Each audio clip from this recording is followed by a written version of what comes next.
ಬಂಧನ ಮಾಡಿಕೊಂಡು ಯುದ್ಧವನ್ನು ನಿಲ್ಲಿಸಲಿಕ್ಕೆ ನಾವು ಸಲಹೆಯನ್ನು ಕೊಡುತ್ತೇವೆ. ಆ ಒಂದು ಸಂದರ್ಭ ಕೃತಜ್ಞ ಮಾಡಿದ ಉಪಕಾರವನ್ನ ಮರೆತ ಮನಹೀನ ಮಹಾಮದೀಯ ಕಂಡ ಪ್ರಯತ್ನ ಪಟ್ಟರ ವಶವಾಸ ಭವನಗಳನ್ನು ಕೇವಲ ಒಂದು ದಿನದಲ್ಲಿ ಕೆತ್ತಪಟ್ಟ ತನ್ನ ಸ್ಮರಣೆಯಲ್ಲಿ ತಂದುಕೊಳ್ಳದ ಸ್ವಪಚ ನಾಯಕರ ಮಾತಿಗೆ ಮರುಳಾಗಿ ಚಿತ್ರಮುದ್ರವ ಸೀಮೆಯ ಮೇಲೆ ದಾಳಿ ಮಾಡಲು ಬಂದ ಹರಿದವರಿಗೆ ಅವಸಾನ ಕಾಲವು ಪ್ರಾಪ್ತವಾಗಿರುವಂತೆ ಕಾಣಬಹುದು. ಗುರುಬಲ ದೈವಬಲ ಆತ್ಮಬಲ ಚಿತ್ರದಲ್ಲಿ ಕಾಯುತ್ತವ ಈ ಚಿತ್ರದುರ್ಗ ಸಂಸ್ಥಾನದಲ್ಲಿ ಹೇಗೆ ಬರುತ್ತವರು ನೀರನ್ನೇ ಕುಡಿಯುವ ನಮ್ಮ ಏಕಾಗ್ರತೆಯಿಂದ ಬಂಧನದಿಂದ ಕಾಣುವಂತೆ ಚಿತ್ರದುರ್ಗದ ಸೀಮೆಯ ಬಿಡುಗು ಅಖಂಡ ಕರ್ನಾಟಕದಲ್ಲಿ ಪ್ರತಿಫಲಿಸುತ್ತಿರುವಾಗ ನ್ಯಾಯ ನೀತಿ ಧರ್ಮಗಳಿಲ್ಲದ ನಾಯಿ ಏನಾದೀತು ಹಸಿರನ್ನು ಕಂಚ ಪೂರ್ತಿಯಾದ ತುಳುಕರ ರಕ್ತಗಳ ತುಂಬಿತು. ಏಕನಾಥೇಶ್ವರಿ ರಾತ್ರಮೂರ್ತಿಗೆ ಮುಖಾವದಿದ್ದರೆ ಕರೆಗಳು ಕೊಡುವುದರ ಬಲೆಗೆ ನೋಡಿ ಹರಗಿಸಿಕೊಳ್ಳಲಾರೆ.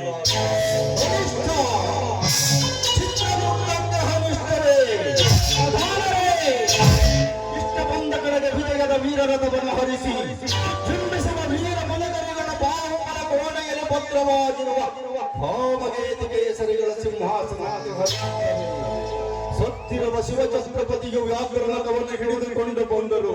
ಕನಿಷ್ಠದ ಹೊರದಾಗಣವ ಭಕ್ತರ ಕೋಣೆಯ ಮೊದಲ ಮೆಟ್ಟುವ ನೆರಳನ್ನು ಸಹ ತುಳಿಯಲಾಗುವುದಿಲ್ಲ.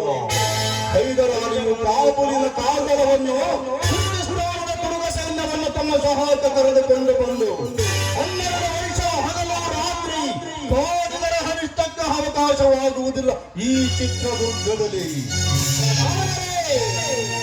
ಜಲವೆನ್ನುವ ಭೂತದ ಗಾಳಿಗೆ ದುರ್ಗದ ಕೋಟೆಯ ಕಲ್ಲುಗಳ ಸಂಘಗಳಲ್ಲಿ ಸುಳಿದಾಡಲು ಅವಕಾಶವಿಲ್ಲದಂತೆ ಪುರಾಣಗಳ ಮಹೋತ್ಸವಗಾರಿಗೆ ಮೆತ್ತಲ್ಪಟ್ಟಿದೆ. ಅಲ್ಲವೇ ಅನಿಷ್ಟದ ಹೊಂದಿಗೆ ಅದಾಗಡೆಯಿಂದ ಬರುತ್ತದೆ ಯೋಚಿಸಿರಿ.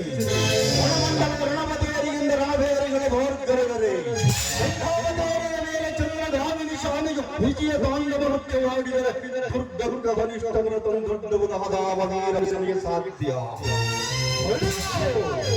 ಚಿತ್ರಮುದ್ರದ ಹಲವು ಮೊದಕರಿ ನುಡಿಯು ವೀರ ಮೊದಕರಿಯಲ್ಲದೆ ಮನದಾರಾದರೂ ಹಾಡಿದ್ದರು. ನಾಲಿಗೆಯನ್ನು 100 ಸೀಳುಗಳಿಂದ ಸೀಳಿ ತೋರಣವನ್ನಾಗಿ ಮಾಡುತ್ತಿದ್ದೆ. ಮುಖದರ್ಶನದಲ್ಲಿ ನಿನ್ನ ಬಾಯಲ್ಲಿ ಹನುಮನ ವಾಕ್ಯ ಹೊರಡಿತು. ಹಿಂದ ನಡೆದ ಹೊಣೆಯ ಘನಘೋರ ಕಲರದಲ್ಲಿ ಕುಂದದ ಹೆದೆಗಾರಿಕೆಯು ಹಿಂದಲ್ಲಿ ಹೋಯಿತು. ಗುರಿ ಸರ್ವಾಂಗಗಳಲ್ಲಿ ಒಬ್ಬರಳೆಯ ಭಕ್ತಿಯ ಜ್ವಾಲೆಯ ನಾಲಿಗೆಯ ಗುಡಿ ಮಹಿಷಾಸುರನ ಪದವನ್ನು ಚೂರು ಚೂರು ಮಾಡಲು ದೇವಿಯೋ ರಣಚಂಡೆಯಾಗಿ ಧರಿಸಿದ ಮಹಾಚಿತ್ರವನ್ನು ನೋಡು. ಇದರ ಕೈಯಲ್ಲೊಡಗಿದ ಕರಾಳ ಕಾಳಿಯ ಭದ್ರ ಮುಕ್ತಿಯ ಶಕ್ತಿ. ಈ ಶಕ್ತಿಯೇ ಆದಿಶಕ್ತಿ ಸಮಾನ. ಯುದ್ಧದ ಸಹಜ ಈ